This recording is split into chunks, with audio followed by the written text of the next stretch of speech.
মানব সেবায় দৃষ্টান্ত স্থাপন করবে জিয়াউর রহমান ফাউন্ডেশন। ডাক্তার জুবাইদা রহমান। জিয়াউর রহমান ফাউন্ডেশনের ভাইস চেয়ারম্যান ও তারিক রহমানের সহধর্মিণী ডাক্তার জুবাইদা রহমান বলেছেন, মানব সভ্যতার এক ক্রান্তিকালে মানবতার সেবায় এগিয়ে আসা জরুরি। ফাউন্ডেশনের সদস্যদের আত্মত্যাগ ও মানব সেবা একদিন ইতিহাস হয়ে থাকবে।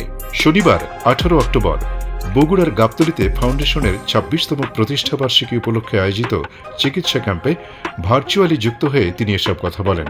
ডাক্তার জুবাইদা রহমান বলেন, স্বল্প সামর্থ্যে বহু মানুষকে সাহায্য করেছে এ ফাউন্ডেশন, যা ভবিষ্যতে আন্তর্জাতিক অঙ্গনেও উদাহরণ হয়ে উঠবে। প্রধান অতিথির বক্তব্যে বিএনপির ভারপ্রাপ্ত চেয়ারম্যান তারেক রহমান বলেন, ক্ষমতায় গেলে দেশের চিকিৎসা ব্যবস্থায় আমূল পরিবর্তন আনা হবে, যাতে কেউ চিকিৎসা বঞ্চিত না থাকে। কৃষকদের জন্য ফার্মার্স কার্ড, সাধারণ মানুষের জন্য ফ্যামিলি কার্ড চালু করা হবে। শিক্ষার্থীদের দক্ষতা বাড়াতে প্রশিক্ষণের ব্যবস্থা করা হবে। তিনি আরও বলেন, আমরা রাজনীতি করি মানুষের জন্য, ক্ষমতার জন্য নয়। জনগণের সেবক হিসেবেই আমাদের কাজ করতে হবে। চিকিৎসা ক্যাম্পে প্রায় 7,000 অসহায় রোগী বিনামূল্যে চিকিৎসা ও ওষুধ পান। এতে অংশ নেন 170 জন চিকিৎসক, যার মধ্যে 80 জন বিশেষজ্ঞ।